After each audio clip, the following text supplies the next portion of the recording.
Hello friends, welcome back to my channel legal help in Hindi. Friends, आज के इस video में हम एविडेंस एक्ट के सेक्शन 3 के बारे में बात करने वाले हैं, जो कि बात करता है फैक्ट इन इशू के बारे में, जिसे हम हिंदी में तथ्य का प्रश्न या फिर विवादक तथ्य भी कहते हैं।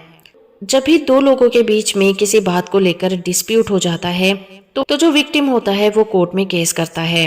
कोर्ट में एक पिटीशन फाइल कर देता है और पिटीशन में वो अपनी सारी डिस्प्यूटेड बातों को पॉइंट वाइज मेंशन करता है।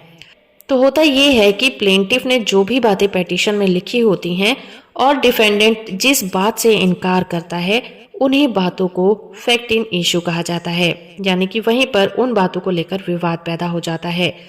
इन्हीं क्वेश्चंस को निश्चित करके कोर्ट को अपना फैसला सुनाना होता है।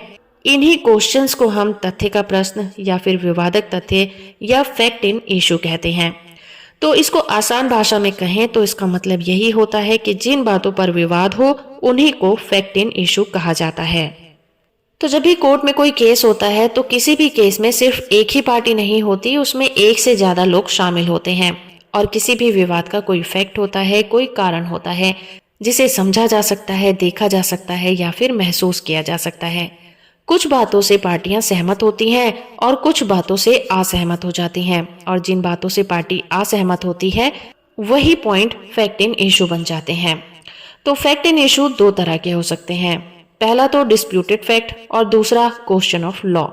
किसी भी केस में जो फैक्ट इन इशू होंगे उन्हें किसी भी एविडेंस के द्वारा प्रूव किया जा सकता है, और दूसरे क्वेश्चन ऑफ लॉ होंगे जिन्हें आर्ग्यूमेंट के द्वारा कोर्ट द्वारा सिचुएशन के हिसाब से उनका सोल्यूशन निकाला जाएगा।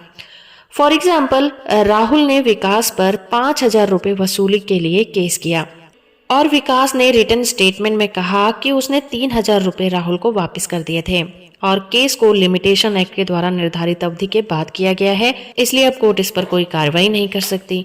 तो इस केस में अगर हम फैक्ट इन इशू की बात करें तो पहला क्वेश्चन होगा कि क्या विकास ने 3,000 रुपए राहुल को वापस किए थे, और दूसरा क्वेश्चन ये होगा कि क्या टाइम खत्म होने के बाद केस किया जा सकता है।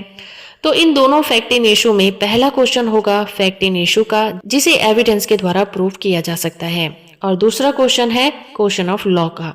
इसका सोल्यूशन कानून द्वारा बताई गई प्रोसेस के अनुसार किया जाएगा और कोर्ट डिसाइड करेगी कि इस क्वेश्चन पर हमारा कानून क्या कहता है। तो इस तरह से fact in issue Indian evidence act के अनुसार एक ऐसा कॉन्सेप्ट है जो किसी भी केस के दौरान क्वेश्चन को जन्म देता है, और कोर्ट के द्वारा इन क्वेश्चंस को निर्धारित करना बहुत जरूरी होता है। तो ये फैक्ट प्लेंटिफ हो या फिर प्रोसिक्यूशन हो, उनको अपना पॉइंट प्रूव करने के लिए जरूरी होते हैं। आइए कुछ और एग्जाम्पल समझते हैं। फैक्ट इन इशू ऐसे क्वेश्चन है जो कि सीधे तौर पर सामने आते हैं, जैसे कि पिटीशन में लिखी हुई किसी बात को एक्सेप्ट करना या फिर उससे इनकार कर देना। किसी भी चोरी के मामले में फैक्ट इन इशू ये होगा कि आरोपी ने चोरी की है या फिर नहीं की है। फैक्ट इन इशू किसी भी केस में बहुत ज्यादा इम्पोर्टेंट और किसी भी केस के निर्णायक फैक्ट होते हैं, जो किसी भी केस के डिसीजन तक पहुंचने में कोर्ट को बहुत ज्यादा हेल्प करते हैं। जैसे कि कोई डाइवोर्स का केस है, वहां पर फैक्ट इन इशू ये हो सकता है कि क्या एक पार्टी ने अडल्ट्री की है या फिर नहीं की है, जो कि डाइवोर्स का फैसला सुनाने में काफी हेल्प कर सकते हैं। तो फ्रेंड्स, ये था कॉन्सेप्ट फैक्ट इन इशू का। होप कि आपको ये वीडियो पसंद आया होगा। वीडियो इन्फॉर्मेशन अच्छा लगा है तो आप इसे लाइक, शेयर और चैनल को सब्सक्राइब करना बिल्कुल मत भूलिएगा।